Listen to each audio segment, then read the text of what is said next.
تمام تعریف اللہ کے لیے ہے، ایسی تعریف جو زمین و آسمان کو بھر دے۔ اللہ نے ہمارے لیے دین اور نعمت کو مکمل کیا، ہدایت سے نوازا، نفوس کی اصلاح کی اور انہیں درست کیا، خوب رزق عطا کیا، نوازش فرمائی اور نعمتیں عطا کی۔ میں گواہی دیتا ہوں کہ اللہ کے سوا کوئی معبود برحق نہیں، وہ اکیلا ہے، اس کا کوئی شریک نہیں، ایسی گواہی جو گواہی دینے والے کو ہر جگہ نجات دیتی ہے۔ اور میں گواہی دیتا ہوں کہ ہمارے نبی اور ہمارے سردار محمد اللہ کے بندے اور اس کے رسول ہیں۔ اللہ ایسی رحمت اور سلامتی نازل فرمائے آپ پر اور آپ کے اہل بیت اور صحابہ پر جس کی چمک کی روشنی دل کے اندھیرے کو دور کر دے، اور یہ رحمت و سلامتی اتنی بار ہو جتنی بار قافلے چلے، بڑاؤ ڈالے اور خیمہ زن ہو۔ اما بعد، مسلمانوں، اللہ سے ڈرو اور دنیا کی زندگی تمہیں دھوکے میں نہ ڈالے۔ دنیا اگر ملتی ہے تو آزمائش میں ڈالتی ہے، اور جب پیٹ پھیرتی ہے تو کمزور کر دیتی ہے۔ اگر کمال کو پہنچتی ہے تو گر جاتی ہے، اور اگر کشادہ ہوتی ہے تو ڈس لیتی ہے، اور اگر خوش کرتی ہے تو غمگین کر دیتی ہے۔ دنیا دراصل کبھی عروج اور کبھی زوال کا نام ہے، اور زندگی کبھی صحت اور کبھی بیماری کا۔ اللہ کا فرمان ہے، فرما دیجئے دنیا کا فائدہ بہت تھوڑا ہے، اور آخرت بہتر ہے ان کے لیے جو تقوی اختیار کرتے ہیں، اور تم پر ذرہ برابر بھی ظلم نہیں کیا جائے گا۔ مسلمانوں، متقی اور عقل مند لوگ نعمتوں پر شکر، ذکر، حمد اور ثنا کر کے خوش ہوتے ہیں۔ وہ مال و دولت کی وجہ سے غرور میں مبتلا نہیں ہوتے، نہ دولت انہیں کھیل تماشوں کی طرف مائل کرتی ہے، نہ خوشحالی انہیں بگاڑتی ہے، اور نہ مصیبت انہیں گھبراہٹ میں ڈالتی ہے۔ لیکن سرکش عیاش اور اسراف کرنے والے لوگ نوازشوں پر اتراتے ہیں اور بندوں پر فخر جتاتے ہیں۔ ان کا طریقہ تکبر، فضول خرچی اور بڑائی جتانا ہے۔ ان کی عادت ہے کہ اپنے ارد گرد کے لوگوں پر فخر کرتے ہیں، مال و زر اور مویشیوں پر منافست کرتے ہیں، اور کثرت جائیداد اور اولاد کی طلب میں ایک دوسرے سے مقابلہ آرائی کرتے ہیں۔ وہ اپنے برابر والوں اور فقراء پر برتری جتاتے ہیں، کمزوروں کے دل توڑتے ہیں۔ یہ تکبر، غرور اور کم علم و بصیرت والوں کا وطیرہ ہے۔ وہ محروموں کے جذبات کا خیال نہیں رکھتے، مصیبت زدہ، متروک اور بے سہارا لوگوں کے دکھ کی پرواہ نہیں کرتے، مریضوں، آزمائش میں مبتلا لوگوں اور غمگینوں کی حالت کو خاطر میں نہیں لاتے۔ ان سب کا محرک یہ ہے کہ وہ سرکشی، تکبر اور لہو لعب میں مگن ہے، دنیا کی محبت میں غرق اور اس کی زیب و زینت سے دھوکے میں پڑے ہوئے ہیں۔ وہ خود کو بڑا سمجھتے ہیں اور لوگوں کو حقیر جانتے ہیں، شہرت اور نمود کے دل دادہ ہوتے ہیں۔ ان کی خوشی شکر کی خوشی نہیں ہوتی، غرور اور نشے کی خوشی ہوتی ہے۔ یہ افعال صرف اسی دل سے ظاہر ہوتے ہیں جو تکبر، جہالت اور ظلم سے بھرا ہو، جس سے تواضع رخصت ہو گیا ہو، غفلتوں نے اسے گھیر رکھا ہو اور اسے بیکار کے کاموں میں لگا دیا ہو۔ چنانچہ وہ اپنی ناک اونچی کرتا ہے، تکبر کرتا ہے، فخر جتاتا ہے، لوگوں کو حقارت سے دیکھتا ہے، ان کے درمیان اکڑ کر چلتا ہے اور ان سے تکبر کے لہجے میں بات کرتا ہے۔ شیطان برانگیختہ کرتا ہے تو فخریہ رویہ رکھنے والوں کے دلوں میں جوش، کیف و سرور اور ہیجان پیدا ہوتا ہے، جو انہیں خرچ میں نادانی، اسراف اور فضول خرچی پر آمادہ کرتا ہے۔ چنانچہ وہ گناہ میں خرچ کرتے ہیں، مال کو تکلف، شہرت، ریاکاری اور دکھاوے میں ضائع کرتے ہیں، اور اسے فخر و مباحات، بڑائی جتانے اور ایک دوسرے پر غلبہ حاصل کرنے میں لگاتے ہیں، اور مال کو انہی چیزوں میں برباد کر دیتے ہیں۔ اللہ عز و جل کا فرمان ہے، خوب جان رکھو کو دنیا کی زندگی صرف کھیل تماشا، زینت اور آپس میں فخر و غرور اور مال و اولاد میں ایک دوسرے سے اپنے آپ کو زیادہ بتلانا ہے۔ ابن قیم رحمہ اللہ فرماتے ہیں، نعمت پر فخر یہ ہے کہ انسان اس کے ذریعے لوگوں پر اپنی بڑائی جتائے، انہیں یہ دکھائے کہ وہ ان سے زیادہ معزز اور بڑا ہے، پھر ان پر چڑھ جائے،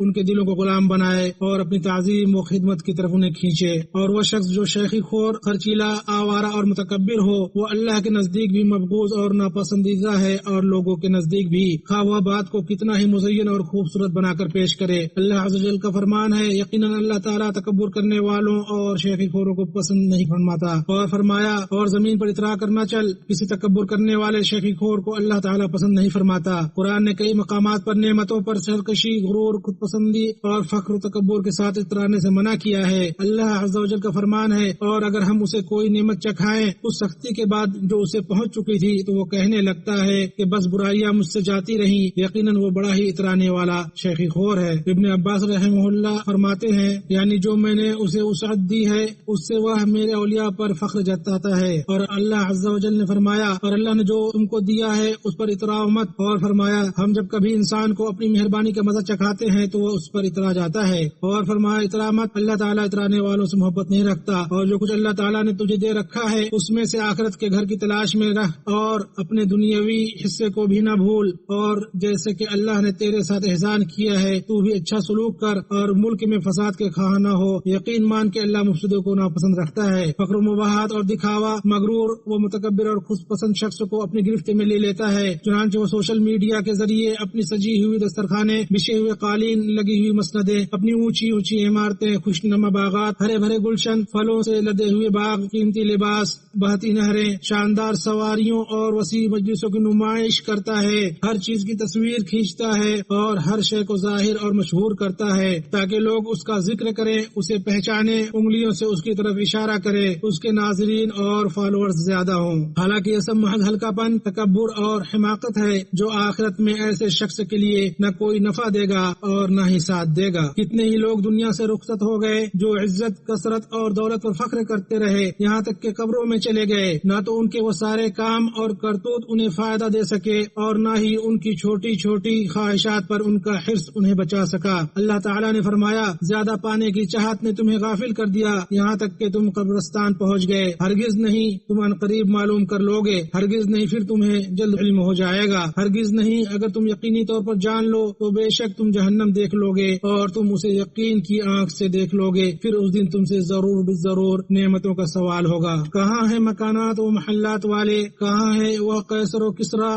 اور زمانوں کے بادشاہ، کہاں ہے آبا و اجداد، کہاں ہے بیمار اور ان کی عیادت کرنے والے، کہاں گئے نزار و یاد کے لوگ، کہاں گئے سمود جنہوں نے وادی میں چٹانیں تراشی، کہاں گئے عاد ارم کے لوگ ستونوں والے جن کی مانند کوئی قوم زمین میں پیدا نہ ہوئی۔ لہذا اے فخر کرنے والے اور تکبر کرنے والے، اللہ سے ڈر اور خود ہی تکبر و مباحات کی سواری سے اتر جا اس سے پہلے کہ جبرن تجھے اس سے اتارا جائے۔ یقیناً تو ایک کمزور، مغلوب، مقہور، اوپر سے نیچے گھرا ہوا بندہ ہے، تجھ کو زیب نہیں دیتا کہ تو تکبر، جبر اور سرکشی کرے۔ اور کیا ہی برا بندہ ہے وہ جس نے فخر کیا اور اترایا اور بڑے بلند و بالا رب کو بھول گیا، کیا ہی برا بندہ ہے وہ جس نے تکبر اور سرکشی کی اور جبار اعلیٰ کو بھول گیا، کیا ہی برا بندہ ہے وہ جو غفلت اور کھیل میں ڈوبا رہا اور قبروں اور بوسیدگی کو بھلا بیٹھا، کیا ہی برا بندہ ہے وہ جس نے ہٹ دھرمی اور سرکشی کی اور آغاز و انجام کو بھلا دیا۔ ابو ہریرہ رضی اللہ عنہ کی روایت ہے، رسول اللہ صلی اللہ علیہ وسلم نے فرمایا، ایک آدمی اپنے خوبصورت لباس میں اتراتے ہوئے چل رہا تھا، اپنے بال سوارے ہوئے تھا، اپنی چال میں تکبر کر رہا تھا تو اللہ نے اسے زمین میں دھسا دیا، وہ قیامت تک زمین میں دھس جاتا رہے گا۔ اللہ مجھے اور آپ سب کو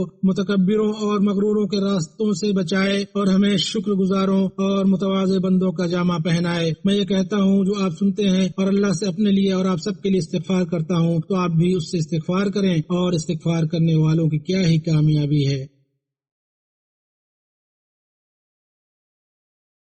ہر قسم کی تعریف اللہ کے لیے ہے، اس نے اسے پناہ دی جس نے اس کے لطف و کرم کی پناہ لی، اور میں گواہی دیتا ہوں کہ ایک اللہ کے سوا کوئی معبود برحق نہیں، اس کا کوئی شریک نہیں۔ اس نے اپنے لطف و کرم سے اسے شفا دی جو اپنی بیماری کے علاج سے مایوس ہو چکا تھا، اور میں گواہی دیتا ہوں کہ ہمارے نبی اور سردار محمد اللہ کے بندے اور اس کے رسول ہیں، جس نے آپ صلی اللہ علیہ وسلم کی پیروی کی وہ ہدایت پر رہا، اور جس نے آپ صلی اللہ علیہ وسلم کی نافرمانی کی وہ گمراہی و ہلاکت میں گرا۔ اللہ درود نازل کرے آپ پر، آپ کے آل و اصحاب پر، اور پے در پے سلامتی نازل کرے۔ اما بعد، اے مسلمانوں، اللہ کا تقوی اختیار کرو، اس سے خوف کھاؤ اور اس کی اطاعت کرو اور نافرمانی نہ کرو۔ اللہ کا فرمان ہے، اے ایمان والو، اللہ تعالیٰ سے ڈرو اور سچوں کے ساتھ رہو۔ مسلمانوں، شریعت نے خوبصورت اور شاندار کپڑے اور لباس زیب تن کرنا اور عمدہ گاڑی و سواری پر سواری کرنا مباح کیا ہے، چنانچہ اپنے شایان نشان عمدہ اور صاف ستھرا کپڑا پہنو، اس کی سواری کرو جو تمہارے حسب حال ہو، لوگوں سے ملتے وقت اور بھائیوں کی باہمی زیارت کے وقت زینت اختیار کرو، اور اللہ تعالیٰ نے تم پر جو نعمتیں، عنایتیں اور احسانات کیے ہیں ان کا اظہار کرو بغیر دکھلاوے، اسراف، تکبر، ناز، فخر اور اپنے سے کمتر کو حقیر سمجھے بغیر۔ عمرو بن شعیب عن ابی عن جدہ سے روایت ہے کہ رسول اللہ صلی اللہ علیہ وسلم نے فرمایا، بغیر دکھلاوے اور اسراف کے کھاؤ، پیو، صدقہ دو اور پہنو، اللہ پسند کرتا ہے کہ اس کی نعمت اس کے بندے پر دکھے۔ اسے احمد نے روایت کیا ہے۔ اور ابو الاحوص اپنے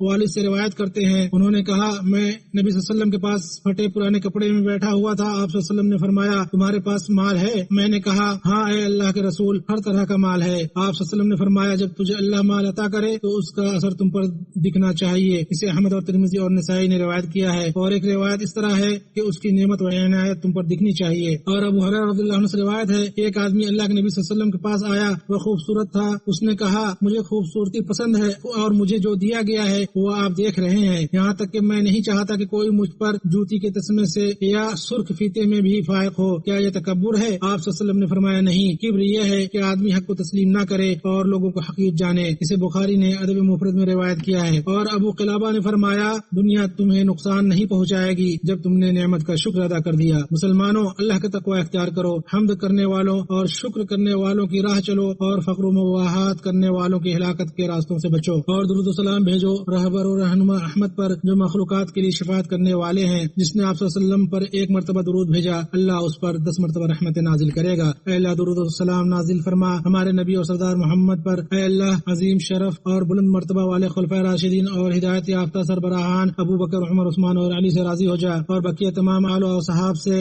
اور انہی کے ساتھ ہم سے بھی۔ اے کرم کرنے والے، اے بہت عطا کرنے والے، اے اللہ اسلام اور مسلمانوں کو غلبہ عطا کر، شرک اور مشرکوں کو پست کر، دین کے دشمنوں کو تباہ کر، ہمارے ملک اور مسلمانوں کے ملکوں کو سازش کرنے والوں کی سازش، مکر کرنے والوں کے مکر، کینہ پروروں کے کینہ اور حاسدوں کے حسد سے محفوظ رکھ اے رب العالمین۔ اے اللہ اس ملک کو پرامن بنا، اے اللہ ہماری سرحدوں کی حفاظت فرما اور ان پر تعینات ہمارے سپاہیوں کی حفاظت کر اے رب العالمین۔ ان کے مردوں کو شہیدوں میں قبول کر اور ان کے زخمیوں کو شفا دے اور انہیں ان کے اہل خانہ تک صحیح و سالم پہنچا اے رب العالمین۔ اے اللہ ہمارے سربراہ اور حکمراں خادم حرمین شریفین کو اپنی مرضی اور منشا کے مطابق عمل کی توفیق دے، انہیں نیکی و تقوی کی راہ پر چلا، انہیں اور ان کے ولی عہد کو اور تمام مسلم حکمرانوں کو اس بات کی توفیق دے جس میں اسلام کی سربلندی اور مسلمانوں کی درستی ہو اے رب العالمین۔ اے اللہ ہمارے مریضوں کو شفا دے، ہمارے آزمائش میں پڑے لوگوں کو عافیت دے اور ہمارے مردوں پر رحم فرما اے رب العالمین۔ اے اللہ فلسطین میں ہمارے بھائیوں کو ظالم سرکشوں اور غاصبوں پر غلبہ عطا کر، اے اللہ مسجد اقصی کو غاصب یہودوں کی مصیبت سے پاک کر، فلسطین میں ہمارے لوگوں کی حفاظت فرما، ان کے شکستہ کو جوڑ دے، انہیں جلد غلبہ عطا کر، ان کی لغزشیں کم کر، ان کی مصیبت ختم کر، ان کے قیدیوں کو رہا کر، ان کے مریضوں کو شفا دے، ان کے مردوں کو شہیدوں میں قبول کر اے رب العالمین۔ اے اللہ ہماری دعا کو سن لے اور قبول کر لے اے کریم، اے عظیم، اے رحیم۔